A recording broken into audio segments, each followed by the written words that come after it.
Hello student, तो आज हम करेंगे प्रश्नावली 6.2 रेखा एवं कोण और क्लास 9th के लिए। सबसे हम पहले पढ़ेंगे सवाल नंबर 1। तो सवाल नंबर 1 में मुझे दे रखा है कि ए बी और सी डी क्या हैं, दो समांतर रेखाएं हैं, यानी ए बी और सी डी दो समांतर रेखाएं, और डी ई और सी डी दो समांतर रेखाएं यानी आपस में समांतर हैं। तो मुझे बताना है, यानी दे रखा है कि वाई अनुपात जेड बराबर कितना देता है मुझे, 3:7 है। तो मुझे एक्स का मान मुझे यहाँ से ज्ञात करना है, यानी एक्स वाई और जेड का मान ज्ञात करना है। तो हम क्या करेंगे, जहाँ से मुझे दे रखा है वहीं से सवाल को सॉल्व करेंगे। तो सवाल में यहाँ से सॉल्व करेंगे इस सवाल को। तो लिखेंगे यहाँ से कि ए बी समांतर है सी डी के, और जो सी डी समांतर है किसके, ई एफ के। ये मैंने यहाँ से लिख लिया। अब हम देखेंगे यहाँ से कि एक्स वाला कोण और जेड वाला कोण दोनों क्या होंगे, बराबर होंगे। बराबर कैसे होंगे वो मैं बताता हूँ आपको कैसे होंगे, क्योंकि ये क्या है, एकांतर कोण है। कैसे होते हैं एकांतर कोण, मैंने बताया है आपको।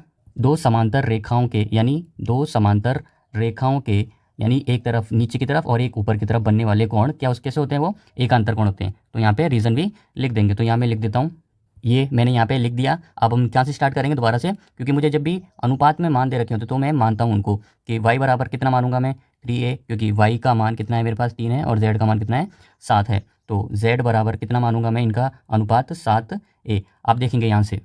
अब हम करेंगे, आपको ये पता होगा कि कोण x प्लस कोण y जब उन दोनों को जोड़ा जाएगा तो वो कितने के बराबर होंगे, 180। ऐसा क्यों होगा, क्योंकि ये क्या है, एक कोण नीचे की तरफ है और एक कोण ऊपर की तरफ है, यानी एक ही उसमें बने हुए कोण कितने, उनका योग कितना होता है, 180। वो किससे होता है, अंतः कोण से। क्या होता है वो, अंतः कोण से। करेंगे, इनके मान रखेंगे। तो y का मान कितना है मेरे पास, 3a है, तो 3a रख देंगे। और देखना यहाँ से x बराबर कितना है, z के, तो यहाँ पे z का मान भी यहाँ से रख देंगे। तो कितना हो जाएगा यहाँ पे 180। अब देखेंगे z का मान भी मुझे पता है कितना है, 7a और प्लस 3a बराबर कितना, 180। अब इन दोनों को जोड़ लेते हैं, जोड़ने पर कितना आ जाएगा, 10a बराबर 180। अब a का मान निकालेंगे तो 180 बटे में कितना आ जाएगा, 10। अब यहाँ से 10 से 0 से 0 कट जाएगा, तो a का मान कितना आया मेरे पास, 18। अब ये मान कहाँ रखा जाएगा, ये a का जो मान आएगा वो यहाँ पे रख देंगे और यहाँ पे रख देंगे।